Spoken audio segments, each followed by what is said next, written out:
Now you know the drill. Our featured reader. Our featured reader, Sinkiewicz, will perform for 20 minutes before the open mic reading of 5 minutes each. There'll be a 10-minute break somewhere at an opportune moment, and more open mic, and then Sink will do an encore to end the show, encore poem. And now I'd like to introduce to you our featured reader, Christopher Sinkiewicz, an educator, activist, and author of Circles and Lines, his newly published collection of poems. Sink describes himself thus: I am a lover and a fighter. I fight for those I love and throw kindling on their dreams. That's a nice sentiment. I encourage and follow leaders worthy to lead. I stop to smell the flowers and listen to the birds sing in the spring. I sit on park benches in silence for a while. Please welcome Christopher Sinkiewicz and give him a warm welcome. Over there, we'll see. You want to take this? Or You leave it there. Yeah. Hello, everybody. Thank you. Is that right for you? Yeah, that'll work. I don't know. It's somebody's. I don't know. No, that's his extra shirt and helmet. All right. Well, thank you, everybody. Yeah, like you said, my name is Chris Sinkiewicz. This is my first time performing poetry at all in front of people. A virgin. So yes. So in preparation for this set, I decided to go to a performance by one of my favorite poets, and he is one of these writers that inspire me, but also scare me so much, from what he can do with words and how beautiful they go together and all of these things. His name is Rudy Francisco. And he was really the first introduction that I had to poetry a long, long time ago.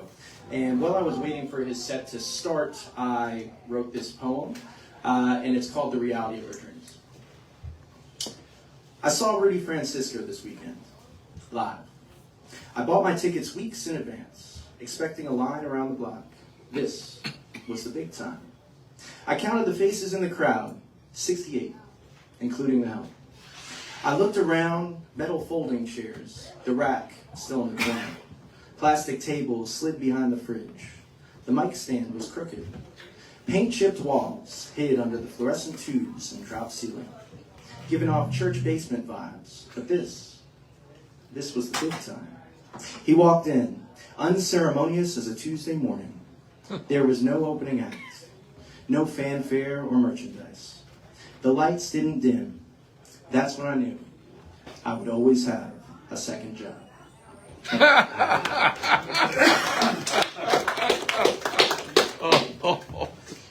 So one of the things that I noticed about Rudy and his set was that he talked as much about the poems as he spent delivering his poems. So it really, he had great stories for every single one of his works, and he connected all of his words to parts of his life, and it got me thinking, am I just writing words down, or am I connecting them to experiences?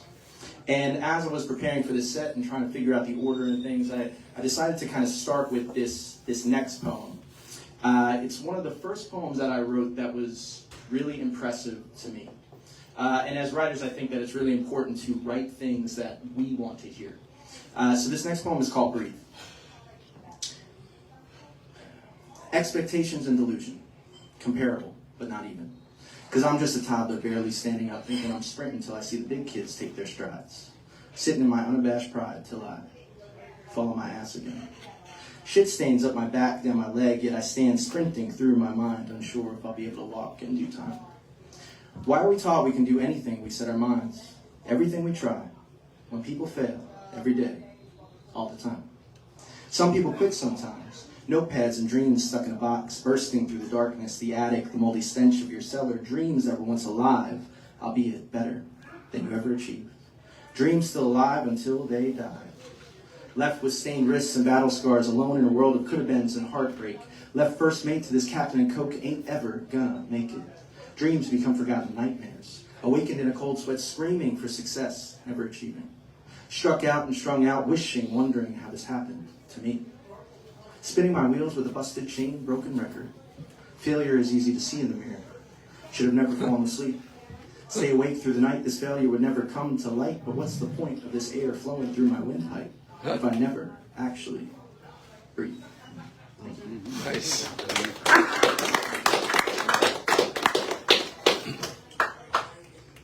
So you probably don't know because you've never met me, but I work in politics sometimes. I'm a campaign manager for local politicians, and this next poem was written, I wrote this summer, based on my experience in the ever-evolving political climate.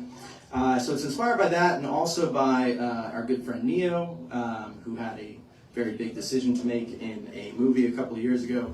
And if you don't know what I'm talking about, you are stuck in the Matrix. It is called Blue Pills. Everyone wants things to change, but no one moves if they're not paid. None of the leaders take the blame. Guess all this shit, it's here to stay. Yeah, I've been fighting till today. Y'all quit looking anyway. They pulled the curtain and locked the door, and now it's certain we're doomed, for sure. So keep your hashtags to yourself. I'll be collecting dust up on this shelf as the puppeteers play games and make our futures hell. We all point fingers and wonder why the revolution ain't televised. It's because everyone that says they care sells out before any of us get there. So in the end, we're back again fighting over abortion since 77. No progress made, wheels be spinning 10 steps forward, then back to the beginning. As long as it simmers down before Thanksgiving, thanks to antiquated beliefs, morals, and thinking. The ones that still care, we're all quit. And now you're doomed, consumed with the lies they've been spitting. Promises with the smiles and a few fingers crossed, made by sellouts hired off the front lines contingent. On meeting desires of the few at the cost of the living. Democracy's been dead, but we still teach it's the best. Well, none of us can eat, laugh, or rest. Look, I'm just one man, I can't stand alone carrying these truths like Sisyphus. Not no more, man. Fuck this stone. Pour me another, I'm gonna take the blue pill. I'm tired of pushing y'all up this goddamn hill. He gave up, man, if he was ever even real. That God, your God, is the church's steel. 10%, bruh. Have you seen gas prices? People over here fucking starving, but the holy ones need to rest their head. I had a dream, a man once said. But guess what they did? They killed him. Dead. And anyone like him that goes against the grain, that looks at the world while using their brain. And the crazy thing is, once you all finished crying, you dried your eyes and came right back, re-electing the trigger man without even trying. So keep your mouth shut, the red pill filled with blood. Swallow that and they'll crush you, cuz. Well, wait, hold up. They won't be around when you take your last breath. They pay your neighbors to stomp on your chest. Scream at deaf ears, paying chumps to chop down and clear the path of the rich. This is a cyclical bitch that no one seems to see. But they keep dangling carrots of hope, controlling the narrative as they tighten the rope. Y'all watching us hang from trees, but y'all the ones really down on your knees. Get comfortable, society, because nothing is free. Wake up. It's time to face reality. Well, there's still time to breathe, because this is the end. Whoa!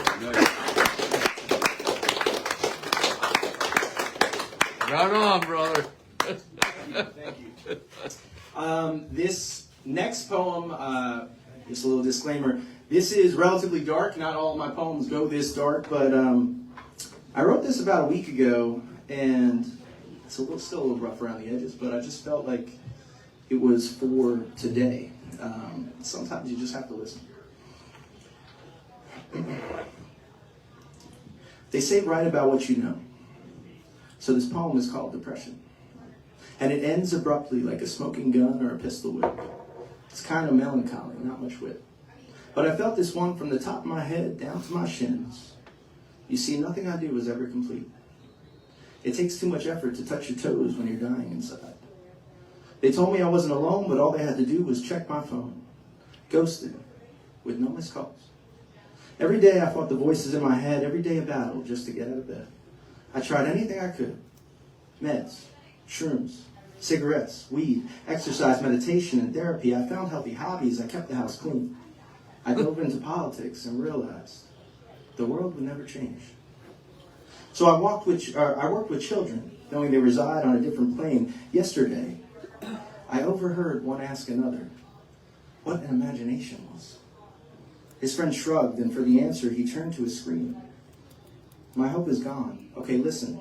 It wasn't just one of you. It was the whole damn lot. Most of it was genetics, and the mom that I got, she couldn't help it. She was taught how to treat me. Cycles continue, rinse and repeat. You see, none of us left standing or fully complete. Everyone struggles. Life is hard. You don't have the time, but just know a single phone call could have changed mine. And now I'm done. Quitting on this shit. I looked around but couldn't find a reason to live. On the weekends, I stay in bed till 1, and I'm still tired. I've been told how easy it is to love yourself, but when you're alone in a vacuum, nothing can breathe very long. So I wrote a song, but no one listened. I tried a poem, nobody turned the page, but last night I wrote a note. Maybe that will get your attention. Thank you. Whoa.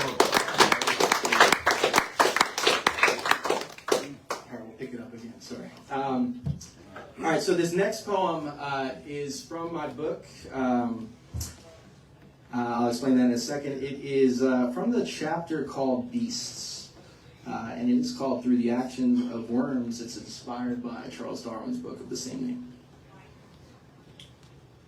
If you cut an earthworm in half, it grows into 2. Persistence. They're also hermaphrodites.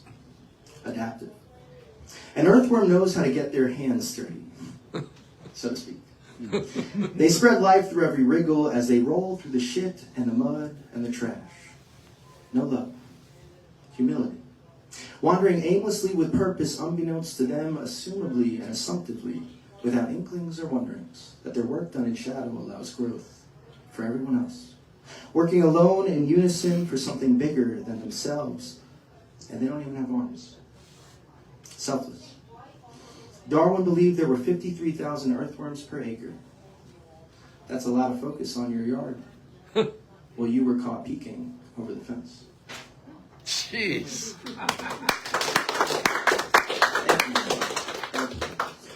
So the book is called Circles and Lines. If you know anything about me, I like to see the lines that connect everything. And I believe that life is one long line. And we end up finding ourselves trapped in circles over and over and over again. Sometimes we're there for years, sometimes we're there for moments, sometimes we're there forever. But this next poem is also from the book, and it is from the chapter called Heartbreak. Each chapter represents a circle that we get lost in throughout our life, and they always make up that one long line. This poem is called Smash Mouth.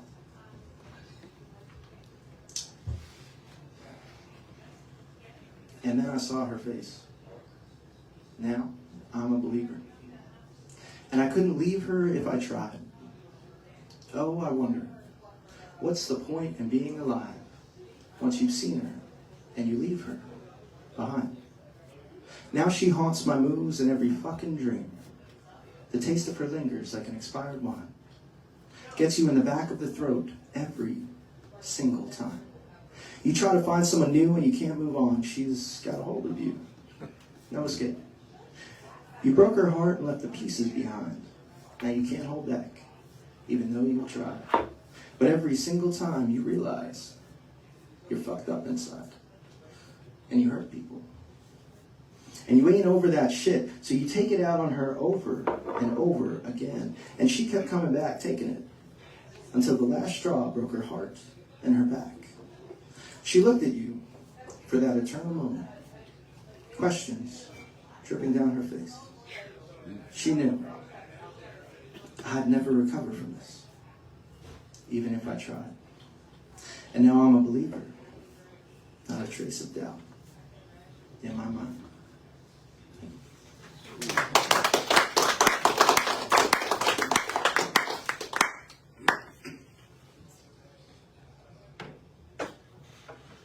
This next poem is the first spoken word poem that I ever wrote, probably about 10 years ago now. And I still remember reading it and practicing it and writing it in my apartment. And I was trying to record it, and I was so upset because my dog kept walking back and forth. And his little dog tag, the jingle, was in the recording every single time. So even when I had a good recording, I had to re-record it. And it kept going back and forth, and it changed over time, and it evolved, and it kept evolving.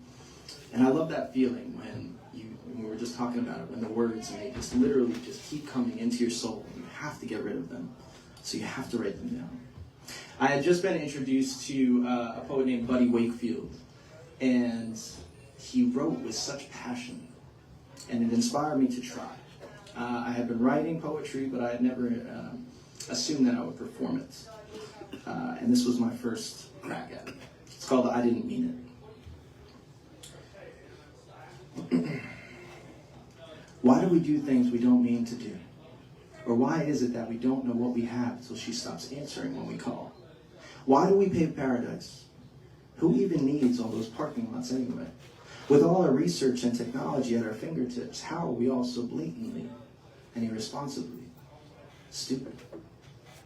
We don't value people. We don't truly appreciate anything. We don't fight ourselves for the good of others. We don't get out of our own way. We don't shut up and wait. And think before we speak, because if I did, wait, I don't value people. But I could. I promise. I'm better than that. I must be. I can't be that. I won't let it happen. I can't be just another tindering, blundering fool searching this world for treasure and then shitting on it when I finally reach out and touch it. No, I won't let that happen. I can learn. I can adapt. I can. My soul can survive. I will survive. Hey, hey. And I will be better. I will be a man worthy of being loved by you or anyone. And I know you're not 30 yet, but I also know you're not fucking around anymore. So let's quit and be decent and treat each other with respect, with value, with kindness, and most importantly, love. Let's do the things we mean and do them on purpose. Like when I kiss you. When I kiss you, it is perfect. And as I sit here trying to dress it up in the prettiest of words, they stand unworthy. I can't believe it took me this long to get out of my own goddamn way. You are so beautiful. And I ain't saying this is love, but what we have is worth fighting for. It's worth trying for, because maybe love is just overrated. Look, I'm not saying it isn't either, but I know that what we have is rare, and I've shit on my share of treasure lately, and I'm done fucking around. So I'm standing here, like my words, unworthy. Not because you are some pedestal princess, but because I hurt you critically. So now I'm waiting here, asking for a second, a third, a fourth chance, and I promise to do the same for you. Because I know I'm sorry doesn't quite cut it. But what if I told you I didn't mean it?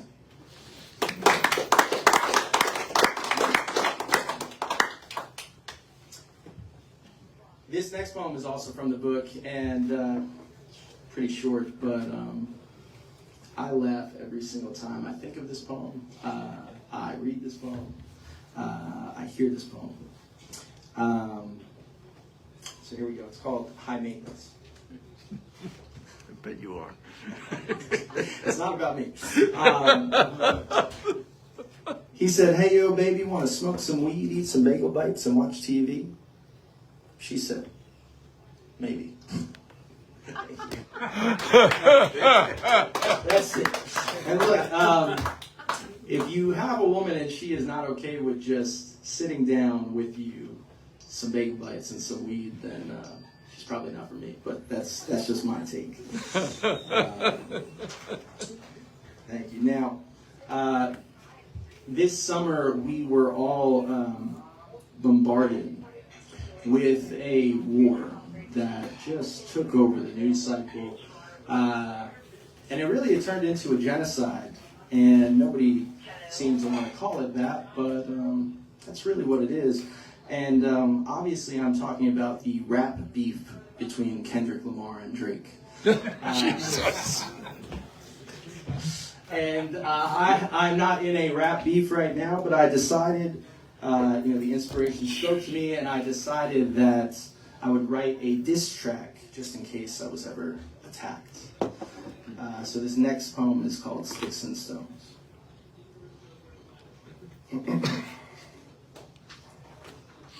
Sticks and stones break bones, but words hit home. Put out them orange cones, I'm coming with the dictionary. Homie wanna play, ain't got that vocabulary, so here go a lesson word, a word of the day. Someone come at me, I ain't gonna play.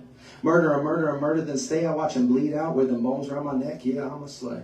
Speak up at your own risk, I'll be making this alphabet soup, call it this like my daddy be making. Come in this funeral dressed in a suit, earth be quaking when I walk in this bitch. I pick up the mic, call me babe, cause I'm calling these shots, knock your ass out the park, out of sight. Oh fuck, oh shit, I'm late. Your mom been hitting my phone all day. About to block her, she fiended on my semen, but I'm a matador, homie, wearing this cape. Motherfuckers come at me, I hit that Olay. Seeing red, but gonna end in the grave. Call me Mike, bitch, this is Thriller now. Get your popcorn, the plot thickens, okay. Okay, I'm over it. I ain't here to play.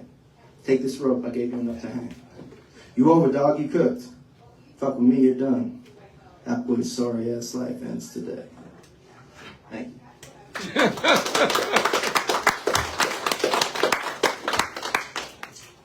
Thank you. This next one, I don't know how much time I've taken yet. This is the last one before we open up the open mic.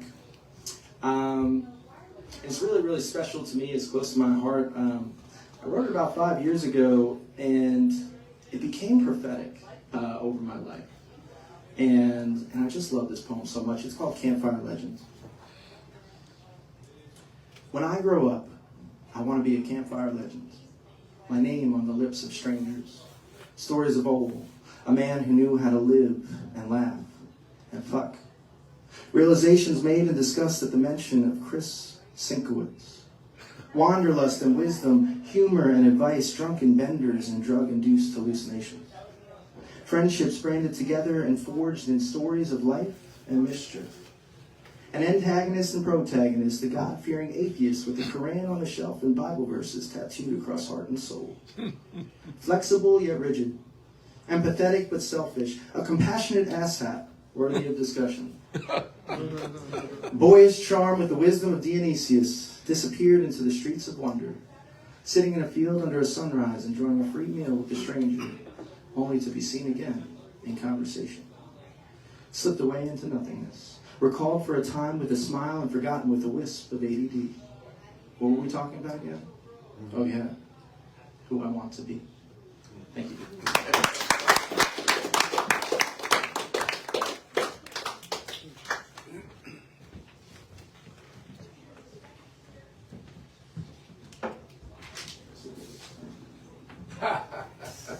I am so glad I invited Sinkiewicz to perform for us. Let's give him another great hand here. That was amazing.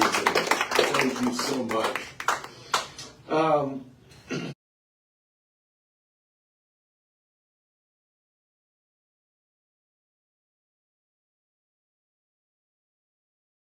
That's what happened.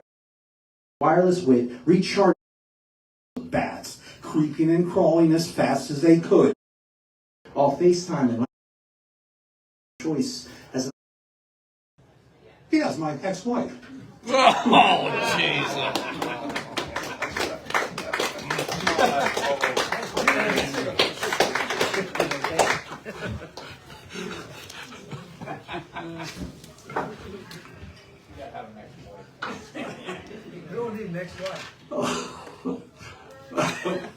Oh, God, Marty, you got me.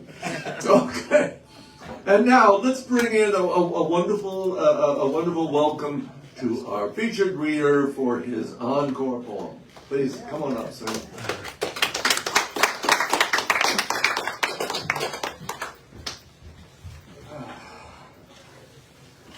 Thank you again. You can find my book at letthisssinkin.com or follow me on socials at letthisssinkin as well.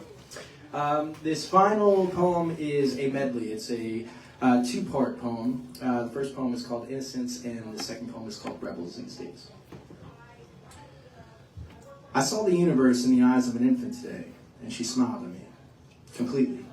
She hasn't seen the darkness yet, but how quickly we forget our innocence. Before we became this way, before we became adults, before we considered ourselves upstanding members of society, before we knew our answer to chocolate or rainbow sprinkles and saw choice as an opportunity to be different today, before we forgot our imagination, our dreams, our smile, before we died, we were rebels. But rebels these days? No original thought. Total assumptions seeping in judgmental undertones being screamed over the next. I guess listening is an antiquated process. We'd rather spew talking points developed by the people we sign petitions for. We post before developing a haphazard stance like a house of cards. A whisper of a wisp of wind is all it takes. We crumble to the ground and blame others for a lack of bone structure. Still uncovering the path we're on without moving from the scrolling position. Thumbs will never be the same. Marked and morphed by the evolutionary nature of nature and one's place in it, the fringe of our grasp encased in glass avoided buttons, fully aware without the manual. We see life, know it exists, shop at the thrift store but lose sight as we slip into the smell of mothballs and asbestos, grappling with reality as we sulk in virtual alternatives, quick to cancel, divided and conquered. We did it to ourselves. Eye contact exists, but only so I can scan your expression as I facilitate a half-hearted response to uncover your reaction, which I'll spew back in your face like spitting into the wind. Nah, you fucking boomers. Instead, I'm going to 3D print the concept of saliva injected through your eyeballs, force feed it into the microwave, forming it into an amorphous blob of hullabaloo and shame, mix it all up and toss it into a Dyson air tunnel pointed back at your teeth. Ouch. Anyway, we're all full of shit. Ain't no love in our midst. Copies of individuals looking for a fix, not narcissistic, soulless sociopaths without direction to guide our thoughts in every whim, alcoholics on perks, on the email list for microchips, patent pending. Sign me up. Questions, don't be silly, those don't exist here. Brad and Angie said it was so as we free Britney and vote for Joe. Tying reality to an absurd version our grandpa droned on about where nothing is real. All FaceTime and lashes. Anyway, we're all full of shit. Such strong opinions shouldn't be formed till we're further down the road. Read more books, make less memes, shut up, ship out, go off, fucking try. Fight through the weight of the world being normal, stop being acceptable when influencers hopped on the scene. Yeah. Force-fed entropy mixed with glitter and marketing. Words taught and formed to fit the norm. Unique carbon copies of a facade of originality based on characters from '87. Digitally manufactured analog. Plastic vinyl. Easy bake ovens cooking up wireless wit. Recharge me. I've given up. I lost my power when authentic energy was sapped up by the sponge of Zuckerberg and content. Screens replaced eye contact, DMs, handshakes, swiping through arbitrary connections, stumbling into whipped up algorithmically charged encounters. Fake is an understatement, implying some semblance of truthfulness once existed. Scared of what we've created, best friends and companionship fall by the wayside of AI. Jet-lagged exhaustion sprinkled over seeds of self-doubt and loneliness, building lifetimes of insecure perspectives crippling you from the neck up. Shit cake down your leg. No one smells it through the FaceTime, all good in the box. Zooming through space and time straight back to where the Jetsons said we'd be. Only everyone's divorced, and the only ones smiling are all on TV. Fabricated episodes clamoring for the next season of the days of our lives. No control over who I am or who you'll be. Anyway, we're all full of shit. Thank you. Oh.